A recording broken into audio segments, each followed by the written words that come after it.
Quintus Septimius Florence Tertullianus, anglicized as Tertullian, 155 c. 240 AD, was a prolific early Christian author from Carthage in the Roman province of Africa. He is the first Christian author to produce an extensive corpus of Latin Christian literature. He also was a notable early Christian apologist and a polemicist against heresy, including contemporary Christian Gnosticism. Tertullian has been called the father of Latin Christianity and the founder of Western theology. Though conservative, he did originate and advance new theology to the early Church. He is perhaps most famous for being the oldest extant Latin writer to use the term Trinity, and giving the oldest extant formulation of the Trinitarian terminology later adopted at the First Council of Nicaea. Other Latin formulations that first appear in his work are three persons, one substance, as the Latin tres personi, una substantia. He wrote his Trinitarian formula after becoming a Montanist. However, unlike many Church Fathers, he was never recognized as a saint by the Church, as several of his later teachings on issues such as remarriage for widows and persecution contradicted the teachings of the Church. Life. Scant reliable evidence exists to inform us about Tertullian's life. Most history about him comes from passing references in his own writings. Roman Africa was famous as the home of orators, and this influence can be seen in his style with its archaisms or provincialisms, its glowing imagery and its passionate temper. He was a scholar with an excellent education. He wrote at least 3 books in Greek. In them he refers to himself, but none of these are extant. According to church tradition, he was raised in Carthage and was thought to be the son of a Roman centurion. Tertullian has been claimed to be a trained lawyer and an ordained priest. These assertions rely on the accounts of Eusebius of his area, Church History 2e4, and Jerome's De Viris Illustribus chapter 53. Jerome claimed that Tertullian's father held the position of centurio proconsuliaris in the Roman army in Africa. However, it is unclear whether any such position in the Roman military ever existed.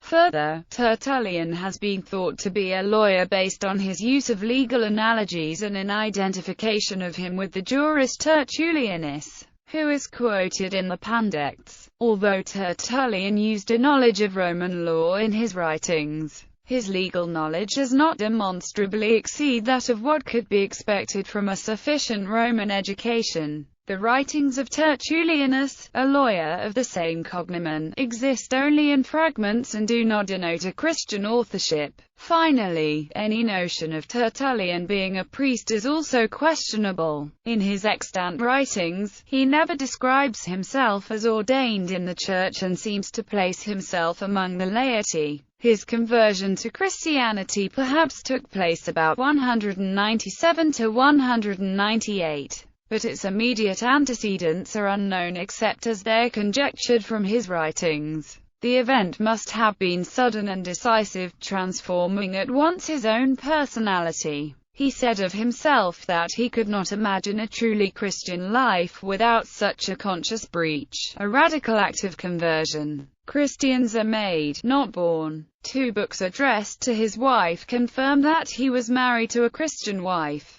In middle life, he was attracted to the new prophecy of Montanism, and seems to have split from the mainstream church. It is unclear whether the name was merely another for the Montanists or that this means Tertullian later split with the Montanists and founded his own group. Jerome says that Tertullian lived to a great age, but there is no reliable source attesting to his survival beyond the estimated year 225 AD.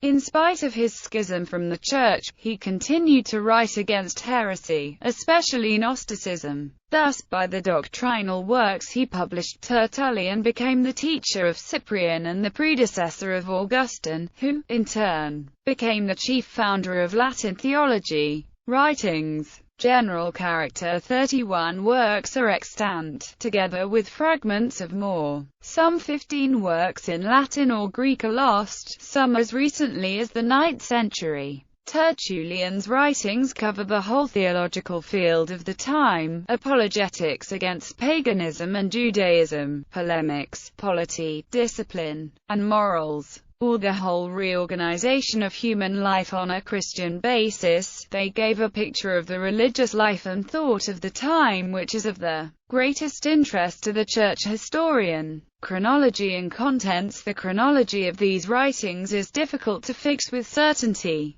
It is in part determined by the Montanistic views that are set forth in some of them, by the author's own allusions to this writing, or that, as antedating others, and by definite historic data. In his work against Marcion, which he calls his third composition on the Marcionite heresy, he gives its date as the 15th year of the reign of Severus, which would be approximately the year 208. The writings may be divided with reference to the two periods of Tertullian's Christian activity, the Catholic and the Montanist, or according to their subject matter. The object of the former mode of division is to show, if possible, the change of views Tertullian's mind underwent. Following the latter mode, which is of a more practical interest, the writings fall into two groups: apologetic and polemic writings, like Apologeticus, De Testimonia Anime, the anti-Jewish De Adversis Illudios, ADV, Marcionem, ADV,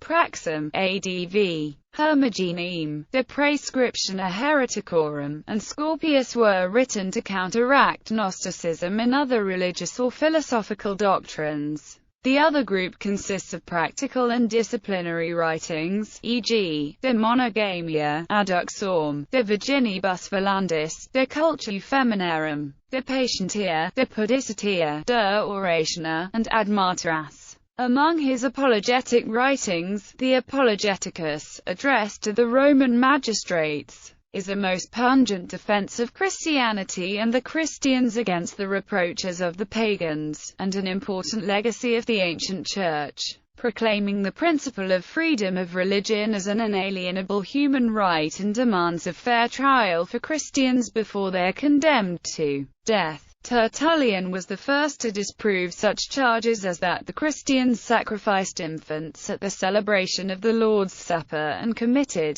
incest. He pointed to the commission of such crimes in the pagan world and then proved by the testimony of Pliny the Younger that Christians pledged themselves not to commit murder, adultery, or other crimes. He adduced also the inhumanity of pagan customs such as feeding the flesh of gladiators to beasts. He argued that the gods have no existence and thus there is no pagan religion against which Christians may offend. Christians do not engage in the foolish worship of the emperors. They do better. They pray for them. Christians can afford to be put to torture and to death, and the more they are cast down the more they grow. The blood of the martyrs is seed. In the De Praescriptione he develops as its fundamental idea that, in a dispute between the Church and a separating party, the whole burden of proof lies with the latter, as the Church, in possession of the unbroken tradition, is by its very existence a guarantee of its truth.